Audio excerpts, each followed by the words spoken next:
चलिए फ्रेंड्स, सभी आ जाइए। जय हिंद, वंदे मातरम। आप सभी का स्वागत है जय जीवा एकेडमी पर।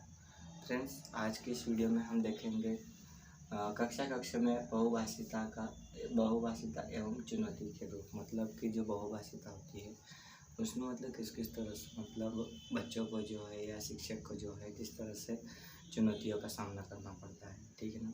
बट वीडियो स्टार्ट करने से पहले आपसे रिक्वेस्ट करना चाहता हूँ कि आप जो हो अगर हमारे चैनल पर नए हो तो हमारे चैनल को सब्सक्राइब कर लीजिएगा, ठीक है ना। क्योंकि सब्सक्राइब करने के रीज़न ये है कि फ्रेंड्स आप जो है मतलब हम जो रोज़ आपके लिए नए नए वीडियो बनाते हैं वो आप तक सबसे पहले पहुंच जाए और आपको जो है मतलब पढ़ने के लिए मतलब मिल सके, ठीक है ना। तो जैसा आप जानते हो कि हम जो है शिक्षक परिवार से जुड़ा हुआ जो हमारा चैनल है और उसमें हम जो है आपको पढ़ाते हैं। मतलब जैसे हम पढ़ा रहे थे पिछले कुछ दिनों से मतलब CDP और EVS पढ़ा रहे थे। बट अभी जो है हमने स्टार्ट करा है अपनी हिंदी की मतलब क्लासेस हमने स्टार्ट करा है, ठीक है। तो हिंदी की क्लासेस जो होती है ना, तो फ्रेंड्स जैसे कि आप जानते ही हो कि हमारे यहाँ मतलब जैसा कि आप जानते हो कि मतलब अभी जैसे अपनी वर्ग 2 की बात की जाए तो वर्ग 2 की जो है ना अभी मेन एग्ज़ाम जो है अभी बाकी है। तो इसलिए आप जो हो मतलब तैयारी पर जुटे रहो, क्योंकि एग्ज़ाम कभी भी हो सकती है, कभी फॉर्म डाल सकते हैं, ठीक है। तो देखिए फ्रेंड्स, आज की इस वीडियो में हम देख रहे हैं कक्षा में बहुभाषिता एक क्या है चुनौती, ठीक है ना। चुनौती का रूप मतलब देख रहे हैं। तो जैसे हम आपको पहला पॉइंट जो है इसका जो फर्स्ट पॉइंट जो होता है ना वो कौन सा होता है उसको थोड़ा ध्यान से देखिए। तो जैसे कि बच्चों पर क्षेत्रीय भाषाओं का प्रभाव, मतलब जो पहली जो मतलब चुनौती होती है ना, तो जो जैसे फर्स्ट से लगा के 8th तक के बच्चे कौन सी क्लास से लगा के मतलब फर्स्ट से लगा के 8th तक के बच्चे जो होते हैं वो कहाँ पर पढ़ते हैं, ग्रामीण क्षेत्र में पढ़ते हैं। कहाँ पर पढ़ते हैं, ग्रामीण क्षेत्र में पढ़ते हैं। ग्रामीण क्षेत्र में पढ़ते हैं तो उनको मतलब क्या है ज़्यादातर कौन सी भाषा मतलब आती है, मातृभाषा आती है, ठीक है ना। तो जैसे फर्स्ट से 8th तक के जो बच्चे होते हैं तो उसमें कौन सी भाषा होती है, तो हमारी ग्रामीण भाषा होती है, मतलब क्षेत्रीय भाषा होती है, ठीक है ना। तो उसमें जो है मतलब कहने का मतलब क्या है उसको थोड़ा ध्यान से समझना है, ठीक है ना। ऐसा ना हो कि हम जो आपको बता रहे हैं वो आपको समझ में नहीं आए और आप जो हो मतलब बीच में जो है वीडियो को अगर आप रोक देते हो तो आपको अच्छे से समझ में नहीं आएगा। इसलिए आपको क्या है पूरा वीडियो देखते रहना है, ठीक है। तो जैसे आप जानते हो कि बच्चों पर क्षेत्रीय भाषाओं का प्रभाव, मतलब क्षेत्रीय भाषाओं का प्रभाव किस तरह से पड़ता है वो हम देखेंगे, ठीक है ना। भारत एक कैसा है बहुभाषीय देश है। मतलब भारत जो होता है ना बहुभाषी, मतलब भारत में कई तरह की मतलब भाषाएं बोली जाती है ना। भारत में जो होती है कई तरह की भाषाएं बोली जाती है, लेकिन देखा जाए तो 22 भाषाएं भारत में जो होती है बोली जाती है, ठीक है ना फ्रेंड्स। अब जैसे देखते हैं हम विभिन्न क्षेत्र की अपनी भाषा होती है, मतलब हर एक क्षेत्र की। जैसे आप मान लो जैसे भारत में जो होते हैं कई तरह के लोग रहते हैं, कई तरह के मतलब जो होते हैं लैंग्वेज वाले लोग रहते हैं, ठीक है ना। जैसे हम बात कर लें जैसे हरियाणा, मतलब कौन सी होती है हरियाणा, मतलब जो होती है तमिल होती है, ठीक है ना। दूसरी हमारी कौन सी होती है, गुजराती होती है, हिंदी होती है। फिर हमारी तीसरी कौन सी होती है, तीसरी हमारी होती है मराठी होती है ना। तो ये सारी मतलब जो भाषाएं होती है ये हमारे कहाँ पर बोली जाती है, तो हमारे भारत देश में बोली जाती है, ठीक है ना। तो इसने ऐसा ही बोला है कि मतलब ये जो होता है ना, तो भारत क्या है कि मतलब भारत एक बहुभाषीय देश है और विभिन्न क्षेत्र की अपनी एक भाषा होती है। मतलब हर एक क्षेत्र की क्या होती है, अपनी एक भाषा होती है। जैसे महाराष्ट्र की बात करें तो इसमें कौन सी होती है, तो महाराष्ट्र की बात करें तो कौन सी होती है, तो मराठी होती है। कौन सी होती है, मराठी। जैसे हम MP की बात करें तो MP में कौन सी होती है, तो हिंदी होती है, ठीक है ना। तो ये जो होता है ना अलग अलग क्षेत्र में, जैसे MP के हम जैसे खरगोन की बात करते हैं, किसकी बात करते हैं, खरगोन की बात करते हैं। तो खरगोन में जो होती है ना तो मेन कौन सी होती है, तो खरगोन की अगर बात करते हैं तो खरगोन में जो हम देखते हैं तो हमारी जो होती है निमाड़ी भाषा। कौन सी होती है, निमाड़ी भाषा, ठीक है ना। अब जैसे आप जानते हो आगे जो होता है मतलब आगे क्या दिया हुआ है ये हम आपको बताएंगे, ठीक है। और क्षेत्रीय भाषाओं का छात्रों पर प्रभाव पड़ता है जो शिक्षण प्रक्रिया में एक क्या है चुनौती है। जैसे आप मान लो कि जैसा मतलब अभी जैसा क्या है खरगोन डिस्ट्रिक्ट है, मतलब खरगोन जो जिला है, ठीक है। खरगोन जिले में अगर अदर स्टेट का कोई टीचर आता है, जैसे मान लो राजस्थानी जो टीचर आ गया, कौन सा आ गया, राजस्थानी जो टीचर आ गया, तो वो अगर खरगोन में मतलब उसके क्या हो गए पोस्टिंग हो गई, तो वो कौन सी भाषा मतलब राजस्थानी लैंग्वेज में हिंदी लैंग्वेज में पढ़ाएगा।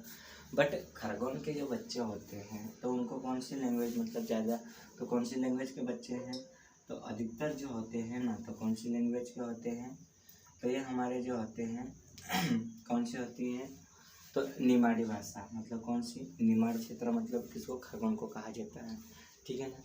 तो वैसे हम आगे देखते हैं, आगे जो होता है अगला जो पॉइंट होता है, सेकेंड नंबर का जो पॉइंट होता है वो कौन सा होता है, मतलब छात्रों में भाषाई कौशल विकसित करने की चुनौती, मतलब छात्रों के अंदर जो होता है भाषाओं का मतलब जो कौशल होते हैं इसके लिए जो होती है उसका क्या है कि मतलब विकसित करने की मतलब जो चुनौती होती है, मतलब स्किल जो होती है ना उसको विकसित करने की मतलब कि एक जगह स्थिर करने की जो चुनौती होती है तो वो क्या होती है, ठीक है ना। देखिए आगे जो होता है भाषाई विविधता के कारण छात्रों को भाषा कौशल के विकास में चुनौतियों का सामना करना पड़ता है। मतलब इसका कहने का मतलब ये होता है कि बच्चों के अंदर जो स्किलें होती है तो उसमें जैसे मैंने आपको बताया कि हर क्षेत्र में अलग अलग भाषाएं होती है, तो अगर अदर स्टेट का कोई टीचर आ जाता है तो वो क्या होता है मतलब उनकी लैंग्वेज में बात करता है, ठीक है ना। तो बच्चों को है ना उसमें जो क्या होता है कि मतलब उनकी जो लैंग्वेज समझने में क्या होती है कठिनाइयाँ होती है, वो समझ नहीं पाते हैं, ठीक है। अब आगे देखिए, तो आगे जो होता है वो क्या है, ठीक है ना, क्योंकि क्षेत्रीय भाषा के प्रभाव का भाषाई कौशल पर भी क्या होता है प्रभाव पड़ता है। मतलब जो क्षेत्रीय भाषा होती है मतलब मैंने आपको यही बताया कि जो क्षेत्र होते हैं मतलब अलग अलग क्षेत्र में अलग अलग लैंग्वेज में बात की जाती है, क्या की जाती है, अलग अलग क्षेत्र में अलग अलग लैंग्वेज में क्या की जाती है, बात की जाती है, ठीक है ना। अब देखिए आगे जो होता है थर्ड नंबर का जो हमारा पॉइंट होता है, ठीक है। अभी आपको जैसे देखो थर्ड नंबर का पॉइंट जो बताने से पहले आपसे रिक्वेस्ट करना चाहता हूँ कि अगर आप JGY एकेडमी पे नए हो तो JGY एकेडमी को सब्सक्राइब कर लो और अपने प्यारे प्यारे फ्रेंड्स में शेयर कर दो, ठीक है ना। और उनसे कहिएगा कि JGY एकेडमी क्या है, एक चैनल है जो कि शिक्षक परिवार से जुड़ा हुआ है, ठीक है ना। अब जैसे आप जानते हो कि शिक्षक के लिए बहुभाषिता की मतलब चुनौती, मतलब जो शिक्षक होता है ना उसके लिए भी मतलब अधिक भाषाओं के मतलब समस्याओं का मतलब सामना करना पड़ता है। जैसे मैंने आपको कहा ना कि जो एक टीचर होता है, अगर गुजरात से कोई टीचर मतलब जो है MP में पोस्ट हुआ, राजस्थान में पोस्ट हुआ, कहीं पे उसकी जो है पोस्टिंग हुई, ठीक है ना, उसकी नौकरी लग गई, तो अब उसको क्या होता है कि मतलब वो क्या है कि मतलब गुजराती लैंग्वेज उसको आती है और उसके जो है मतलब हिंदी या राजस्थानी लैंग्वेज में अगर पोस्टिंग हो गई है तो वो किस तरह से मतलब तो उनको चुनौतियों का सामना करना पड़ेगा। क्योंकि उधर के जैसे राजस्थान की बात करें तो राजस्थान में कौन से मतलब बच्चों को कौन सी लैंग्वेज आती है, राजस्थानी लैंग्वेज, और MP की बात करें तो कौन सी आती है, हिंदी, ठीक है ना। तो आगे देखिए इनका कहने का मतलब क्या है, जो थर्ड नंबर का पॉइंट होता है उसमें कहने का मतलब क्या है, यदि किसी शिक्षक को अपने क्षेत्र से दूर किसी अन्य क्षेत्र में पढ़ाने के लिए कहा जाए जहाँ शिक्षक वह भाषा नहीं जानता, मतलब इसका कहने का मतलब ये है कि अगर कहीं अदर स्टेट में जिसकी मतलब वो लैंग्वेज नहीं जानता हो तो वहाँ पर क्या होगा, उस टीचर को जो होता है मतलब भाषाओं की मतलब चुनौती यानी समस्याओं का सामना करना पड़ेगा, ठीक है ना। आगे देखिए आगे क्या है, जो उस क्षेत्र में बोली जाती है तो वहाँ शिक्षक द्वारा बच्चों को पढ़ाना एक चुनौती बन जाती है। जब एक शिक्षक है उस शिक्षक को उस क्षेत्र में मतलब उसकी भाषा ही नहीं आएगी तो बच्चों को किस तरह से पढ़ाएगा, तो ये भी एक समस्या हो गई है ना।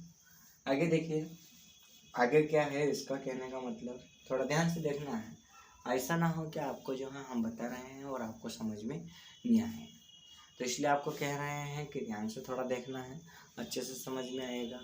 और अगर आप JGY एकेडमी पे नए हों तो जल्दी से जल्दी सब्सक्राइब कर लो, क्योंकि सब्सक्राइब करने का रीज़न ये है फ्रेंड्स, कि आपको जो है मतलब क्या करना है, मतलब हम जो है आपके लिए नए नए वीडियो अपलोड करते हैं, वो क्या मतलब आप तक सबसे पहले पहुंच जाए, ठीक है ना। अब आगे जो होता है वो कौन सा होता है, 4th नंबर का जो पॉइंट होता है वो कौन सा होता है, उसको थोड़ा ध्यान से देखना, ठीक है। तो जो 4th नंबर का जो पॉइंट होता है वो क्या है, भाषा के प्रति बच्चों की रुचि का अभाव। मतलब क्या होता है कि भाषा के प्रति मतलब बच्चों को जिस लैंग्वेज में मतलब बात करनी आती होगी, पढ़ना आता होगा ना, वो उस लैंग्वेज की मतलब बहुत ज़्यादा रुचि लेगा, बहुत ज़्यादा उसके अंदर क्या हो जाएगी, उत्सुकता बढ़ेगी, ठीक है ना। तो इसका देखो आगे मतलब जैसे ये पॉइंट दिया हुआ है, तो इसमें इसके बारे में कहना क्या चाहता है, थोड़ा ध्यान से देखना है, ठीक है। जैसे भाषा शिक्षण की समस्याओं में से एक समस्या यह है कि छात्रों में भाषा के प्रति रुचि और प्रवृत्ति की कमी होती है। अब मतलब इसका कहने का मतलब ये है कि भाषा शिक्षण की जो समस्या में से एक क्या होती है, एक समस्या यह है कि छात्रों में भाषा के प्रति क्या होती है, रुचि की कमी, मतलब प्रवृत्ति की क्या होती है, कमी हो जाती है। जैसे आप मान लो कि अगर आप कोई से बच्चे को क्या है, कोई से बच्चे को अगर आप हिंदी मतलब इंग्लिश पढ़ाना चाहते हो, क्या इंग्लिश पढ़ा रहे हो और वो बच्चा हिंदी का है, किसका है, हिंदी का है, तो वो हिंदी का बच्चा इंग्लिश को समझने में उसको क्या होगी, कठिनाइयाँ होगी, क्या होगी, समस्या होगी ना। अगर आप इंग्लिश में पढ़ा रहे हो और वो बच्चा कौन सी मतलब मीडियम का है, हिंदी मीडियम का है, तो उसको जो है तो इंग्लिश समझने में दिक्कत होगी, परेशानी होगी, वो मतलब उस चीज़ से क्या करेगा, परेशान होगा, परेशानियों का सामना करेगा, ठीक है ना। तो वैसे ही इनका कहने का मतलब यही है। जैसे हम देखते हैं आगे, जैसे जिससे भाषा शिक्षण का कार्य अधिक चुनौतीपूर्ण हो जाता है, मतलब जिससे क्या होता है कि उस भाषा में शिक्षा देने का जो कार्य होता है ना, वो कैसा हो जाता है, चुनौतीपूर्ण, मतलब कि समस्याजनक हो जाता है, ठीक है ना फ्रेंड्स। अब आगे देखिए, आगे थोड़ा ध्यान से देखना है, ठीक है। अब जैसे आगे क्या है, तो आगे ये है कि अध्ययन सामग्री की कमी। अब अध्ययन मतलब बच्चे जब अध्ययन करते हैं ना, तो मतलब कौन कौन सी सामग्री की मतलब कमी होती है, तो उनको कौन कौन सी मतलब कैसे किस किस तरह से समस्याओं का सामना करना पड़ सकता है, ये सारी चीज़ें भी देखना पड़ेगी, ठीक है। तो भाषा विविधता वाली कक्षा में भाषा शिक्षण के लिए अध्ययन सामग्री की कमी भी एक समस्या है। जैसे आप मान लो कि आप अगर कहीं पढ़ा रहे हो, ठीक है ना, जैसे आप मान लो कि आप जो है हिंदी की मतलब बुक ले रहे हो, ठीक है ना, किसकी, हिंदी की बुक ले रहे हो, और इसमें जो है मतलब आपकी क्लास में मिनिमम कितने बच्चे बैठे हुए हैं, तो मिनिमम आपकी क्लास में बैठे हुए हैं 14 बच्चे, कितने बैठे हुए हैं, 40 में से मैक्सिमम मान लो आप 15 बच्चों के पास हिंदी की बुक नहीं है, कितने नहीं है, 15 बच्चों के पास, और बाकी जो है 25 बच्चों के पास क्या है, हिंदी की बुक है, मतलब ये, ठीक है। तो जो 15 बच्चे होते हैं, तो उनके मतलब क्या है कि उनको मतलब उस चीज़ जो आप हिंदी पढ़ा रहे हो, जो आप टॉपिक ले रहे हो, तो उस टॉपिक का मतलब क्या होगा, उनको पढ़ने में समस्या होगी, वो किसके पास देखेंगे, कहाँ से लाएंगे, ठीक है ना। तो ये सारी चीज़ें जो थी, जो हमने आज की इस वीडियो में आपको पढ़ाई है, ठीक है ना। आई होप आपको अच्छे से समझ में आया होगा, है ना। अगर आपको अच्छे से समझ में आया है तो आप कमेंट करके बताइएगा कि आपको वीडियो कैसी लगी, ठीक है ना।